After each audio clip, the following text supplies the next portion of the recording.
All right, hi folks, welcome to week 4. We are officially in the second half of DAX 601. This week we're going to go through function and iteration as well as exploratory data analysis. So for the rest of the course, we're going to be thinking through visualization and answering research questions through visualization.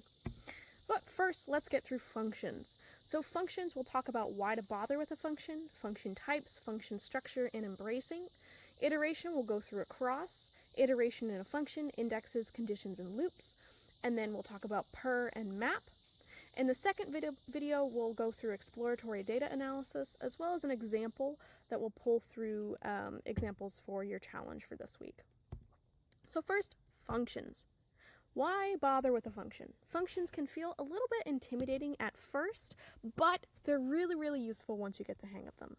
Essentially, instead of copying and pasting code over and over, what you can do is give a function a descriptive name that makes your code easier to understand.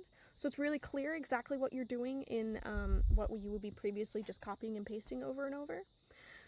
Rather than updating the code across each line of copy that you've copied and pasted, you can just update the code in one place. So, if you use that function on multiple rows, multiple variables, you just have to edit it once rather than amongst the different times you've used it. You can reduce the errors that happen when you copy and paste, so it's really easy to just not copy and paste something properly. If you do a function, you don't have to worry about that. And you can easily reuse code from project to project. So let's say I've written a function that converts probability to odds. I can use that whenever I want. So they are intimidating, but once you get the hang of them, they're super, super useful and they make your code better. There's 3 different types of functions that we're going to go over in this lecture. The first is vector functions. So with vector functions, you want to take one or more vectors as input and return a vector as output. Data frame functions. These will take a data frame as input and return a data frame as output. And plot functions. Take a data frame as an input and return a plot as an output. Now, I don't expect you to write plot functions or even data frame functions, but I do want you to have a handle on vector functions and to understand the extra steps you need to take with data frame functions. So first and foremost, all functions follow the same basic structure. First is the name, and this name needs to be descriptive. It needs to describe what the function does. Then the arguments. So arguments go within. Arguments are what you run the function on. And the body, which is what we do to that input. So name, we'll always have to use the word function that tells R that this is a function, and then we use the curly brackets. The curly brackets indicate the start and stop of the function.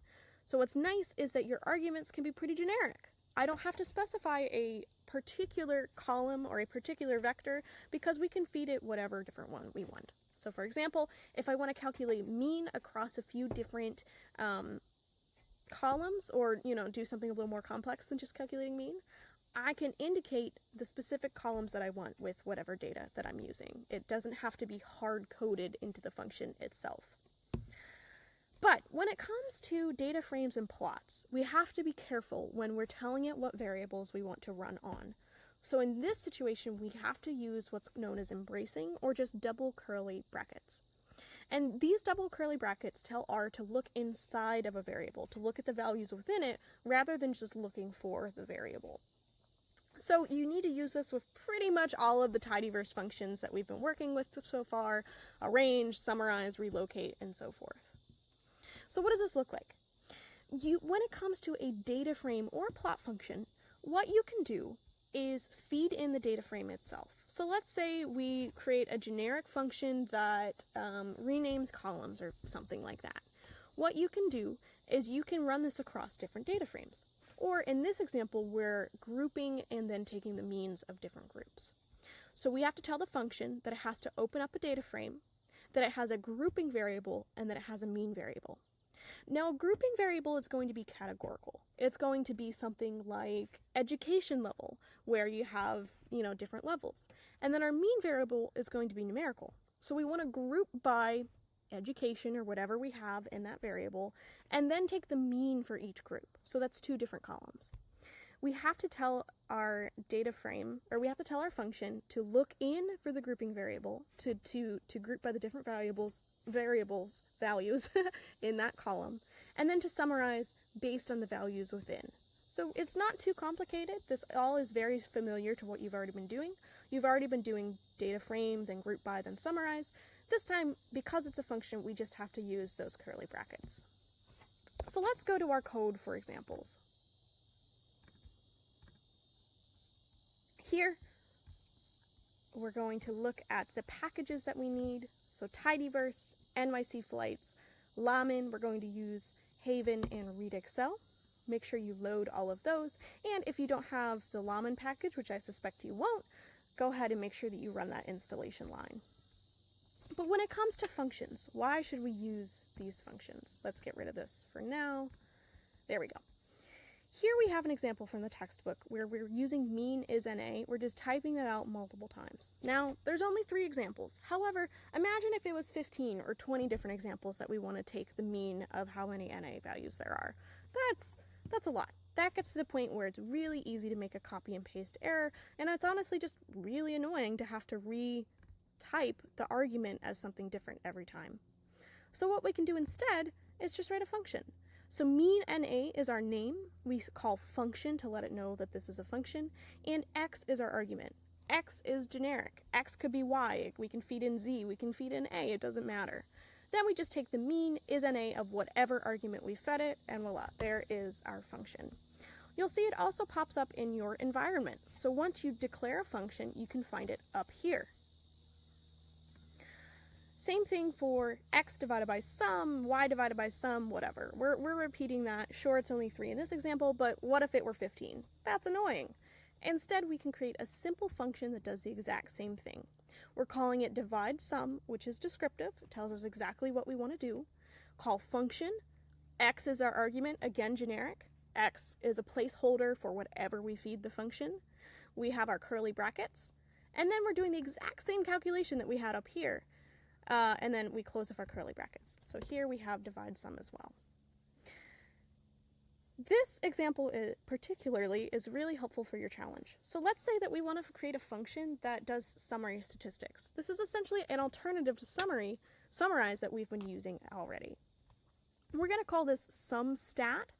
It's summary statistics. We say function x being a vector. It could be just a standalone vector or a particular column that we read in, which is what we're going to do later. Instead of summarize automatically generates a data frame. That's what summarize does. We have to tell our function that we want to do that. We have to say, okay, here's a placeholder for the columns that we're creating or the values that we're calculating. I'm calling it stat tibble. Doesn't really matter. The end user isn't really going to see what it is. But let's say stat. We're creating a placeholder, just like summarize automatically does this with its own data frame. Calculating mean, median, and standard deviation, just like what we've done lots of times already in the course. And then we're returning stat. So here, we're going to run this function. It's now in our environment. We're going to use it later in the lecture. And what we can do is use this on whatever data we want. So we're going to pull in the flights data that we've used already. We're going to take SumStat on flights. We're specifying arrival delay as the column. And down here, we see an output table with mean, median, and standard deviation. We could do the exact same thing on this column. And so this is a little bit easier than writing summarized lines where we would have had to have 6 different lines to write all of this. Now, about the same amount, but if we kept running SumStat, SumStat, SumStat across all the different data, all the different columns, it adds up to where this function is a little bit easier on us. So let's look at data frame functions. This is problem 2 from our textbook that I just recreated here. The problem is to count the number of canceled flights and the number of flights delayed by more than 1 hour. We're going to call this summarize severe, which was the suggestion of the textbook. We're going to say this is a function. And then, because this is a data frame function, we first must specify that we need to read in a data frame, and then group var, canceled var, and delayed var. Now these correspond to the variables that I know that I need to answer this problem. I know that I need to work with the variable that indicates cancellation. I know I need to work with a variable that indicates delays. And then also I want to group this by destination so I can see what airport is experiencing the most cancellations or delays. So in this function, we first open up the data frame. Then we're going to group by that grouping variable, and again, because this is a data frame function, we use the embracing, the double curly brackets. We're going to use summarize to do just a regular calculation. Number of canceled is the sum of is NA on that canceled variable. Same thing with delayed variable. The delay variable, any over 60, we want the sum of those. And then I decided to arrange by number canceled. You could also arrange by delayed over an hour. It's your preference. I decided number cancel. So now that we have our function, what we can do is call it with a particular data set. So flights, the destination, the arrival time, and the arrival delay is what we're going to have here. So let's go ahead and run this. Okay, and my R is giving me issues. So sometimes when I see this down here, when I get all the plus, what I do is I just restart R. Session, restart R. And that's going to go ahead and adjust for us. Restart the session, and now let's try running this function again. I know it works. I've run it before. There we go. Okay, so it's working. I have to read all of my libraries back in. Great. We still have all of our functions. So this is just a little tip. If this happens, if you get all those pluses and it seems to not be working, I essentially turn it off and back on again. Great. Okay, so now we see that the code works. We have number canceled, number delayed down here. We can see that our destination with the highest number of cancellation is ORD. I haven't flown enough to know what that means, so this is yet another example of why joining is important. I'm not going to do it in this example, but we could go back following the previous joins example. We could read in and join with the airport data, so that way we actually have a column with the full name. So we've done our calculations with this function. There we go. Plot functions, super similar. Here we're going to create a function called histogram. Histogram is going to read in the data frame, a particular variable that we want to plot, and then bin width is null. So that's an argument that we want to read in with the specific data frame. In this function, we open the data frame. We call the plot, so we say ggplot, hey, we want to plot x as this particular variable where we have to use the embracing, and then we want the plot to be of geom histogram type, reading in the bin width argument that we will supply. So here we go. We're going to run this on the diamonds data frame. So diamonds comes with ggplot. It's one of those wonderful data sets with a library or with a package. Diamonds has prices of round cut diamonds and a bunch of other variables. We're going to use length, so x. So here, I'm going to open up diamonds, then call histogram, x is the length, and 0.1 is the bin width. You'll notice here, even though in my function I do have data frame as the first argument, if I open up the data frame and then pipe to the function, it knows it automatically populates data frame with what has already been opened. But here we go. We created this plot with the function. So next up is iteration. Functions and iteration really go hand in hand.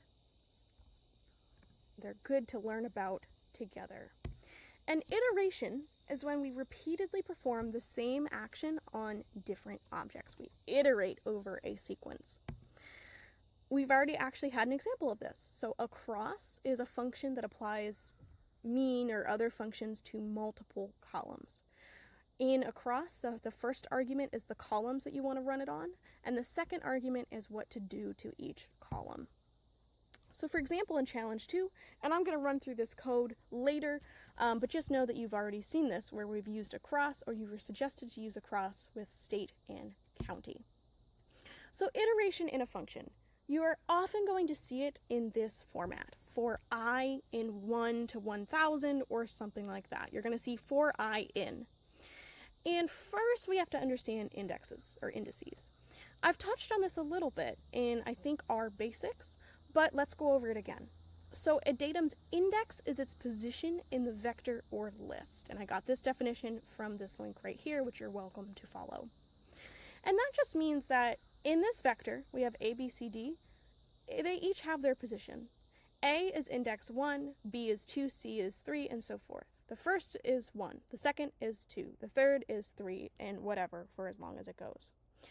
For those of you that have coded before, yes, R does index at 1. Other languages index at 0, not the case of R. R says this is the first position, so we're going to call it 1. So when we read something like for I in 1 to 1000, it means for every index in 1 to 1000. So we start with for 1 in 1 to 1000, then for 2 in 1 to 1000, then 3, and so forth, all the way until we get to 1000 in 1 to 1000.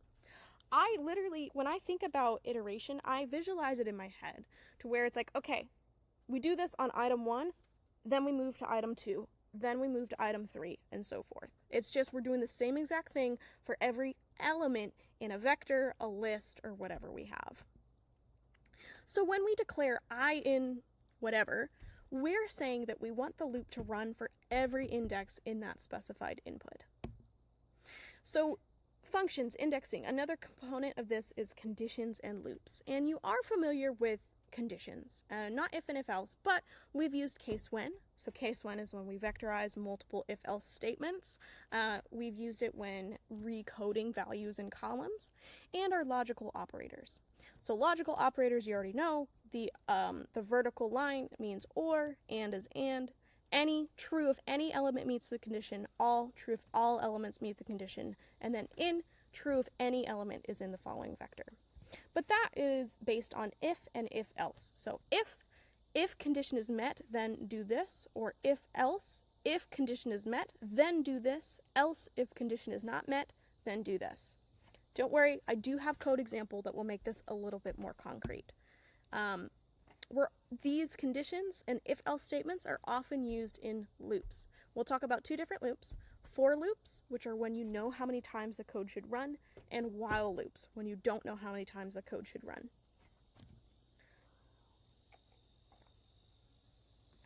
For loops.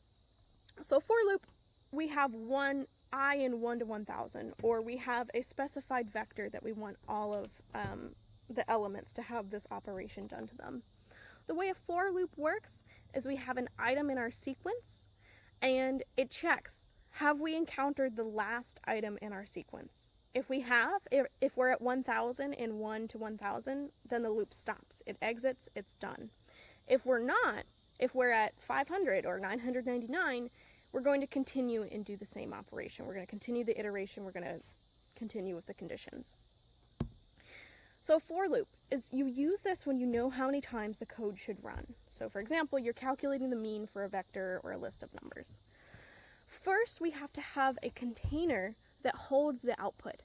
So here, and you'll see this in your tutorials as well, here we have output is a vector specifically of double type with, you can put the length of the input. I almost never do that. I almost always say output null and just let it populate naturally. But you can specify. You can say, I want this to be a double vector. And so this just holds, because you're going to take the input and you're going to do something to it. And this is going to hold the values that had something done to them. So you start with an output that goes outside of the loop. Then you have your sequence. So for I in 1 to length of vector, which is 1 to however many items there are in this vector, 1, 2, 3, 4, whatever. For output, at every index, we're going to put in the value of the mean of this vector at this index. So I is really important. It just tells us, okay, for the first one, we're going to say for 1 in this vector, the first element of output is going to be the value of the mean of the first value of our input vector. And then we move to 2. So the second element in output is going to be the mean of the second element in vector, and so forth. While loops are a little different. So while loops test, these are when we don't know. We don't have like 1 to 1000. We don't have a particular vector that we want to work with. And so this, what we do is we test if a condition is satisfied. This could be something like number of heads is less than 3, or number of flips is less than 10. So we test, okay, is the number of flips still less than 10? If not, we're going to exit. But if it is, we're going to keep going. We're going to keep using the body code. So this is when you don't know the exact number of times a block of code should be repeated. You say while condition, do this thing. So we're going to have some examples in code to make this a little bit more concrete for you. Here, let's start with across. So across, you can use the question mark, the handy dandy question mark. this is going to apply a function or functions across multiple columns. And here, the railroad is our example. I'm going to quickly talk through the railroad's example just so that way it's in your head. So with railroad, what we needed to do is specify the file path, specify what sheet. We're skipping all the blank garbage rows as well as the column name rows. We're creating our own column names with delete for those that are blank. Then we're selecting every column that doesn't contain delete. We're filtering out every row that doesn't contain total or Canada. So we don't want total or Canada, we don't want delete. Then what we're going to do is we're going to remove the last two rows that just have notes, and voila, we have our cleaned up railroad data set. Now to use across, what we do is, let's say we use summarize, we say across state and county. So for both state and county, I want you to calculate n distinct, the number of distinct. Here, ta-da, we get 53 and 1,709 in just 2 lines of code. Technically 1, if we want to not count opening railroad as part of the code. So that's just an example of across. Across can be really helpful. Now, conditions and loops. Let's start with just looking at if statements. So here we're going to have a single element vector called age. It just has one value. That value is 19. If age is greater than or equal to 18, print the person is an adult. So because age is 19, that's greater than 18, when we run this code, it prints out the person is an adult. But what happens if age is 5? So we're going to set age to 5. If age is greater than or equal to 18, print the person is an adult. Well, age is not greater than 18, and so it does nothing. And that's not great. We want to have another option. And so what we can do is use if else. So if age is greater than or equal to 18, print the person is an adult. Else, so if it's not greater than or equal to 18, print the person is an adolescent. So here, the structure of an if statement, if variable, in our case age, logical operator, greater than or equal to, less than, equals, whatever, and then the value that we're comparing that variable to, in this case 18. So here, age is still set to 5. There we go. Now we have an option. The person is an adolescent rather than just feeding us nothing. One thing to know is that if else can't have more than one condition in it. So if, just plain if statements, if we do this, we get an error. It says the condition has length 1. So that's where we use if else. So if else is slightly different. Here we can use our question mark. The way that this is structured, if else, we have our test, the object, and then our yes values and our no values. So the way this works in our age example, if else, if age is greater than or equal to 18, that's our test, that's what we're evaluating. If true, if it is greater than or equal to 18, we're going to print out the person is an adult. If false, we're going to print the person is an adolescent. So in our example, we have 19, 8, 20, and 4. We have the person is an adult for 19, the person is an adolescent for 8, the person is an adult for 20, and then adolescent for 4. So you can use if else in those situations. But if else works in the following example. However, it's a little hard to read. So for this example, we have a list of countries, and we have a function that classifies countries as their continents. So here we have a list. These all but Thailand are countries that exist in the following classification in the following function. Thailand does not. So we have to have an option for if it's not in any of the specified categories. So here we create a function called getContinent that uses if else. So if else, if country is in US, Mexico, or Canada, it's labeled North America. And then we have if else for so forth for all of these different continents. And then finally we conclude with unknown. But look at how many closing parentheses we have to keep track of. This is a lot. This is a lot. It absolutely works. It's correct, but it's a bit messy. And so here, my RStudio seems to be freezing a little bit. What we can do is restart R. So I know this code works. I've run it many times. What we can do is just click session, restart R, and see if that fixes it. Now I'm going to have to go through and run my libraries again to make sure we have the desired functions. let's get back here. So let's try running get continent now. Great. Now it works. We have the specified continent for everyone and unknown for Thailand because there is no option. Excuse me. But using case when is a little bit easier to understand.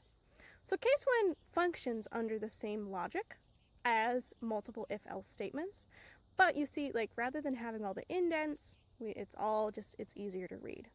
So case when country name is in US, Mexico, or Canada, we're calling it North America. When it's in India, China, Japan, or Korea, that's Asia, so forth. And then true unknown is just anything that doesn't fall in the above categories. This is the same function. When we use get continent, it does the same thing. But this is just a lot easier for us to read. So let's talk about for and while loops. Basic example, here's a vector that we've read in. It's called volumes. So we have 1.6, 3, 5.7, and 9. For our for loop, what we're going to do is we're just going to multiply that volume by 2.5. But first, we're specifying that result is just an empty vector. So we have a container for the values that are multiplied by 2.5. We're saying for I and 1 to length of volumes, so for length being 1, 2, 3, 4, we're going to run this 4 times, but let's say we have a vector that's super, super long that we don't want to take the time to count. Length of vector is the way to do it. So I and 1 to length of volumes. For every iteration of this, so starting at 1, then 2, then 3, result, the first element of result is going to be equivalent to 2.5 times the first element of volume. And then when we move to 2, the second element of result is assigned to 2.5 the second value of volume, and so forth. So here, like, this is just a basic example of using a for loop. We've multiplied all of these individual values by 2.5 for whatever reason. We can do the same thing for age, our age example. So we have age, 5, 12, 15, whatever. For I in age, so this runs through all of the indices in age. If I is greater than or equal to 18, print the person is an adult. If I is greater than or equal to 10 and I is less than 18, so we have a middle statement here, we print the person as an adolescent. And then else, print the person as a child. So here we can have multiple different else if statements. It goes if for the first one, else if, else if, else if, and then our very last statement, that's a catch-all that just contains all other possible values. The person is a child in this example. So here, great.